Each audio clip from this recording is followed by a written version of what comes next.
Compartirles la sabiduría de Dios. ¿De acuerdo? Sus planes y sus propósitos. ¿Están listos? Bien. Veremos por qué Dios eligió a Abraham. Y de Abraham, Dios dice, haré de ti una gran nación. Y sabemos que esa nación es la nación de Israel.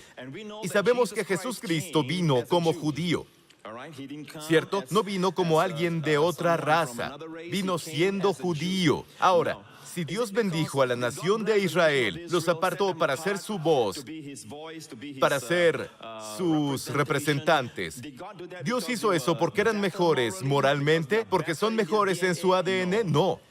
Dios ama al mundo entero, no olviden, porque tanto amó Dios al mundo, no porque Dios tanto amó a Israel, dio a su Hijo unigénito. Dios ama al mundo entero, pero el propósito de Dios al apartar a Israel es para que Israel se convierta en el espécimen de Dios, por así decirlo. Ahora, no olviden lo que pasó con la nación de Israel.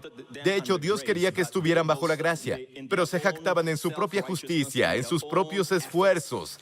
Le dijeron a Dios, todo lo que Dios diga en el monte Sinaí, todo lo que Dios pueda mandarnos, nosotros podemos hacerlo. Ni siquiera habían oído los 10 mandamientos. Y el hombre presumió su propia fuerza, la cual no tenía. ¿Cierto? El hombre pidió la ley. Aún sin haber oído la ley, pidió la ley y le prometió a Dios que todo lo que Dios mandara lo podía cumplir. Lo siguiente que ves es el becerro de oro. Eso nos dice que estar bajo la ley no produce santidad, produce pecado. Tu intención puede ser correcta, pero su resultado será incorrecto. ¿Están escuchando? Así que durante 1500 años estuvieron bajo la ley y los mejores fracasaron. David falló.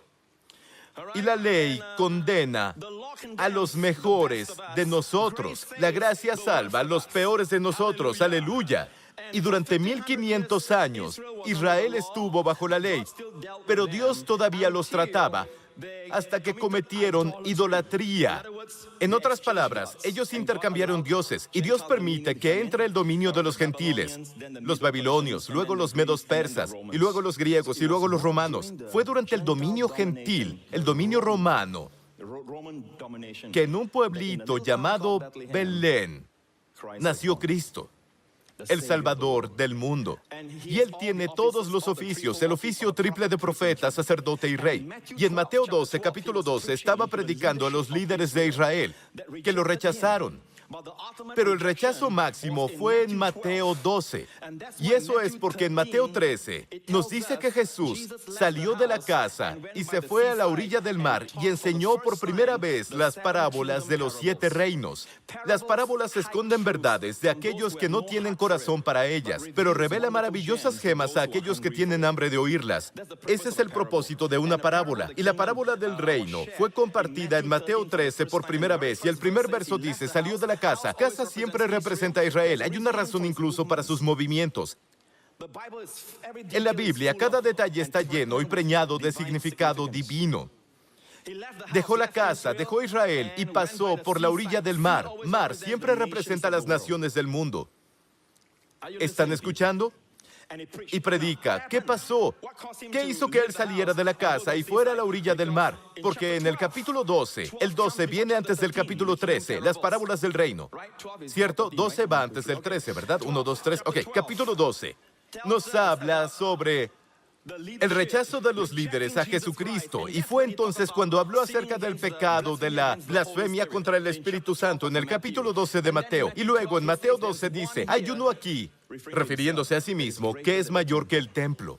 El templo es donde están los sacerdotes. ¿Qué está diciendo? Que Él es más grande que todos los sacerdotes. Y luego en el mismo capítulo 12 dijo, uno más grande que Jonás está aquí. Y luego, justo después de eso, el siguiente verso dice, uno más grande que Salomón está aquí.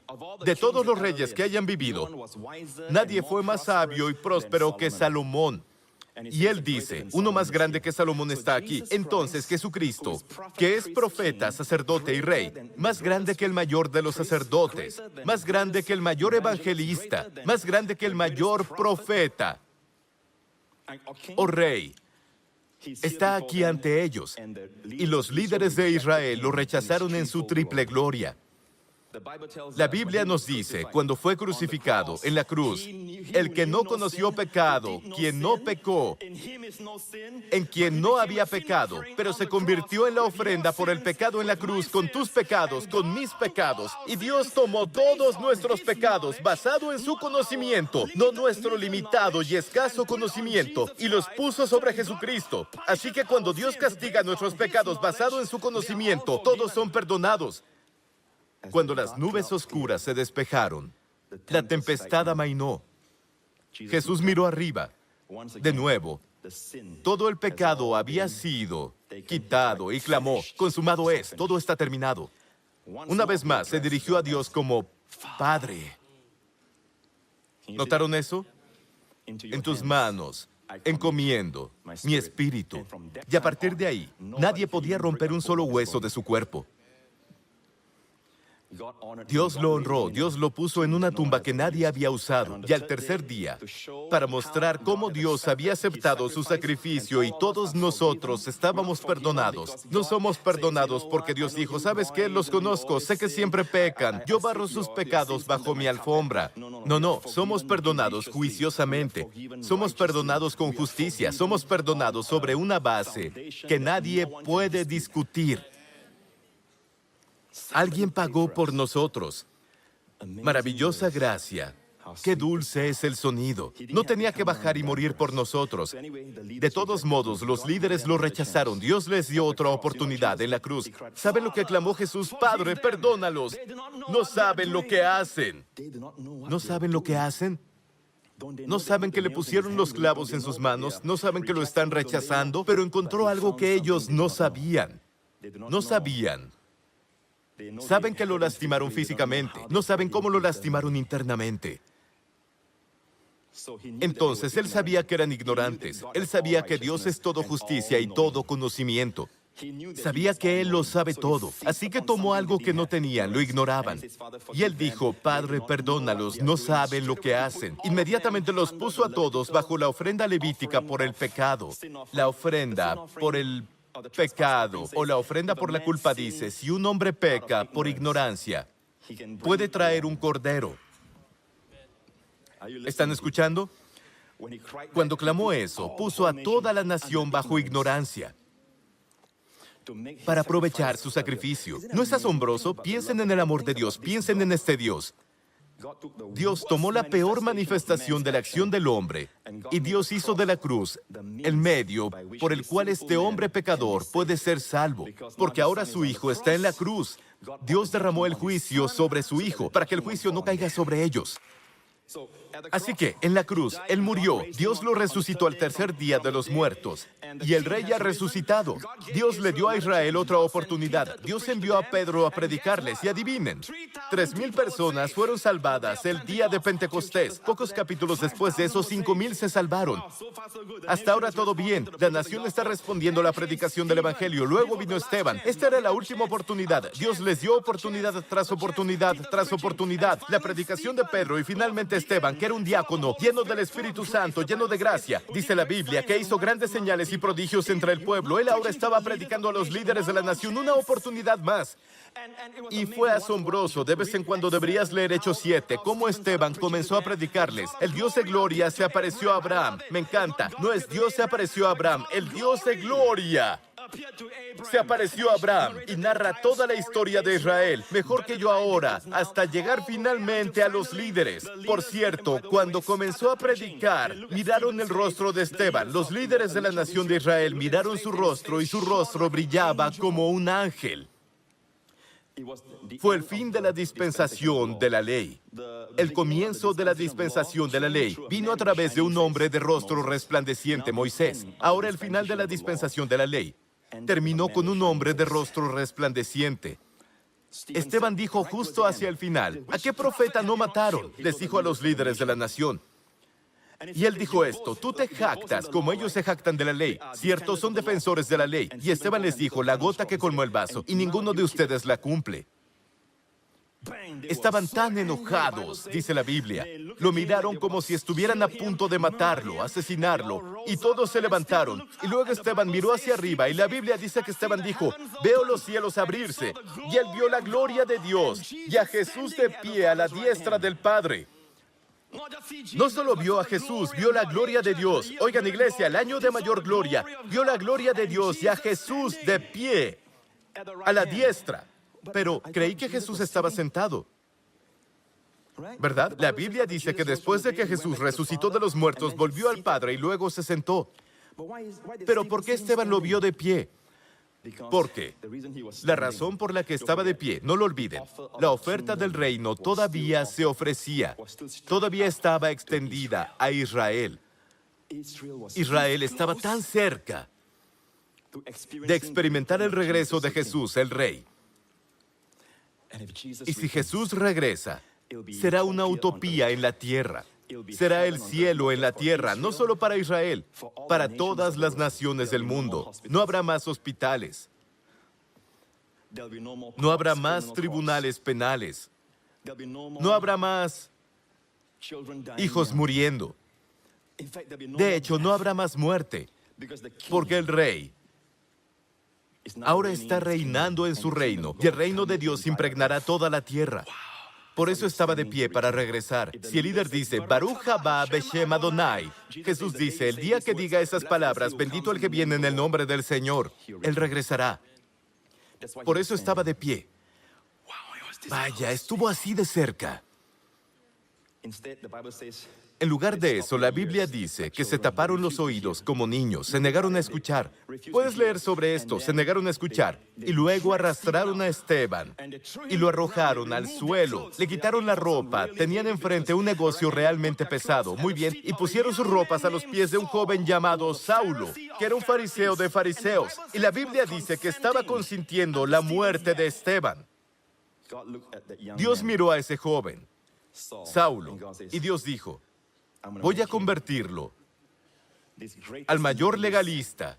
Se llama a sí mismo el principal de los pecadores. Más tarde, haré que el principal de los pecadores, el legalista de los legalistas, sea el mayor apóstol de la gracia que jamás caminó sobre la tierra. ¿Entienden hasta ahora? El siguiente capítulo, estamos en el capítulo 7, el capítulo 8. Los capítulos 8, 9 y 10 son todos conversiones de individuos. ¿Cuántos hijos tiene Noé? 3 hijos. ¿Cuáles son sus nombres? Jamón, semita, mantequilla, café. Cam, Sem y Jafet. Amén. Los 3 hijos de Noé repoblaron la tierra. Cam, Sem y Jafet. En el capítulo 8, justo después de la muerte de Esteban, comenzó el misterio. Israel está suspendido por un tiempo. El reino ahora está en suspenso. En otras palabras, un aplazamiento por un tiempo. Y el misterio de la iglesia entró. Este misterio estaba en el corazón de Dios. No es una ocurrencia tardía. No crean eso. Está en el sueño de Dios. En el corazón de Dios desde siempre. Tener un pueblo que son el cuerpo de su Hijo. Pero los profetas del Antiguo Testamento nunca supieron de la iglesia. Por eso no pueden hablar de la iglesia. La iglesia es un misterio. Amén. Y lo que sucedió fue esto. En el capítulo 8, el eunuco etíope se convirtió, fue salvo, ¿cierto? Es de Cam. El siguiente capítulo, Saulo se convirtió en Pablo. Él fue salvo. Es un semita, Sem. Capítulo 10. Cornelio, el romano, es de Jafet. Entonces, Sem, Cam, Jafet, todos salvados. En esos 3 capítulos, Dios dejó de tratar con Israel. El reloj del tiempo de Israel paró. Se detuvo durante 2000 años. No significa que Dios se ha olvidado de Israel. Israel ahora es lo a mí, que significa no es mi pueblo.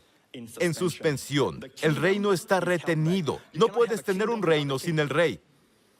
Pero mientras tanto, la iglesia está experimentando los beneficios del reino de Dios. ¿Están escuchando? ¿Y cuánto tiempo lleva este misterio? 2000 años. Y cuando Jesús venga para salvar a Israel del anticristo, el reloj avanzará de nuevo. Israel regresará y se unirá a nosotros. ¿Oyeron? Hoy no hay Sem, Cam, Jafet. Todos somos un nuevo hombre en Cristo Jesús. Ya no existe la etnia. ¿Están de acuerdo? Déjenme cerrar con este verso. Es un hermoso verso sobre la iglesia. La traducción en inglés, New Living. Miren esto. Dios ha puesto todas las cosas bajo la autoridad de Cristo y ha hecho a Cristo como cabeza de todas las cosas para beneficio de la iglesia. Cuando Dios resucitó a Jesús de los muertos, dice la Biblia, Dios lo levantó muy por encima, no solo arriba, muy por encima de todo principado y poder, y potestad, y dominio, y cada nombre que se nombra. Si la ciencia médica tiene un nombre para tu condición, el nombre de Jesús está por encima de ese nombre. Al nombre de Jesús, toda enfermedad se inclina. Muy por encima de su nombre, su persona. Él está muy por encima de todo principado y poder y potestad y dominio y cada nombre que se nombra, no solo en este mundo, sino también en el mundo venidero. Inmediatamente después dijo, Dios ha puesto todas las cosas bajo la autoridad de Cristo. En otras palabras, Dios lo hizo Señor sobre todas las cosas, en beneficio de la iglesia. Vaya. Por eso te digo cosas como esta. Tienes el poder notarial. Si yo te envío a China para manejar mi negocio, no voy allí físicamente, te envío, te doy el poder notarial. ¿Saben cuál es el poder notarial? Puedes firmar mis cheques, tú firmas en mi nombre. ¿Cuánto puedes firmar? Depende de cuánto tengo, ¿no? Pero ¿cuánto tiene Jesús? ¿Cuánto tiene Jesús? Muy por encima de todo poder y potestad, por encima de cada nombre. Y por eso cuando oras por los enfermos, no le dices a Dios, Dios, por favor, sana a los enfermos. Ese tipo de oración no es eficaz. No ve respuestas a la oración. Lo que haces es ordenar que ese cuerpo sea sanado. Maldice ese cáncer en el nombre de Jesús. Y es como si estuvieras usando el poder notarial. No como si estuvieras usando el poder notarial. Aunque físicamente no esté en China, puedes hacer mis negocios porque tienes el poder notarial. También nosotros en la tierra, físicamente Jesús no está aquí, pero está aquí por su espíritu y en el poder de su nombre. Podemos decir, en el nombre de Jesús, Espinilla, muere. Le hablo a mi cabello, ¿sabes? Digo, cabello, sé fructífero y multiplícate en el nombre de Jesús. Hasta aquí todo bien. Si te duele la rodilla, habla con tus rodillas y en el nombre de Jesús, Dios lo puso a cargo de todas las cosas, no para beneficio del cielo, para beneficio de la iglesia. ¿Han recibido todos hasta ahora? Dicho esto, la iglesia ha durado 2000 años. Escuchen, es su cuerpo y está lleno y completo por Cristo. Efesios 5, vamos, Efesios 5, baja al verso. Esto es un misterio profundo. Este es un misterio profundo. Yo me refiero a Cristo y a la iglesia. Aunque Pablo está hablando de maridos amando a su esposa, es Cristo y la iglesia. En todo caso, cada uno de ustedes ame también a su propia esposa como a sí mismo. La Biblia dice, somos miembros de su cuerpo, de su carne y de sus huesos. Su carne está sana, sus huesos están llenos de vida. Somos miembros de su carne y de sus huesos. ¡Aleluya! Quiero que sepas que la iglesia no es un edificio, la iglesia no es un campanario, una torre, no son vitrales, no es música de órgano. La iglesia está compuesta de organismos vivos, de seres humanos que Cristo ha redimido. Él es la cabeza y nosotros somos su cuerpo. La iglesia de Jesucristo está llena de la plenitud de Dios. De nuevo, la iglesia es su cuerpo, es completo y total por Cristo. Amigos, les digo que la iglesia de Jesucristo es la más exitosa, la más poderosa, la más rica y la más grande organización que jamás haya existido en el universo. Amén. Es el sueño del Padre y Jesús pagó por él. Sabemos que Dios ama al mundo, murió por el mundo, sí, pero esposo, ama a tu esposa como lo hizo Cristo. Se entregó a sí mismo por la iglesia. Él se dio a sí mismo por la iglesia. Quiero que aprendas algo. Cuando estés enfermo, busca a alguien en la iglesia que ore por ti. Cuando estés confundido, no olvides venir a la iglesia. No abandones todas las respuestas. La plenitud de Jesús está aquí. Donde quiera que estés, viendo esto, ahí es donde está la plenitud de Jesús. La iglesia es idea de Dios, es el sueño de Dios. ¿Quieres armas poderosas, dones? Están en la iglesia. La iglesia de Jesucristo, cada uno de ustedes tiene un don. Palabra de sabiduría, palabra de conocimiento, lenguas, profecía, dones de sanidad, dones de obrar milagros, todo está ahí. ¿Dónde? En la iglesia. Sigue viniendo, sigue recibiendo. Nunca dejemos de reunirnos. La obra de los demonios siempre es alejar a las personas de la iglesia. ¿Recuerdan al endemoniado Gadareno? Estaba muy poseído por el demonio. El diablo lo alejó de la gente. Se estaba cortando a sí mismo. Así que cuando sientas que vienen pensamientos, deja la iglesia, quédate solo, es actividad demoníaca. Él quiere que te desconectes del consuelo, del aliento en la iglesia. ¿Están escuchando? Todos ustedes tienen increíbles dones de poder. Los cómics de Marvel solo pueden soñar.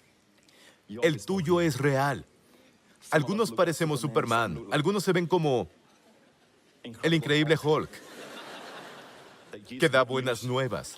Por cierto, para su información, ¿saben que un nombre de Dios es héroe? ¿Lo saben? Uno de los nombres de Dios es héroe. Dice, el nombre de Jesús, el gobierno estará sobre sus hombros, su nombre será maravilloso, consejero, príncipe de paz y el Dios poderoso.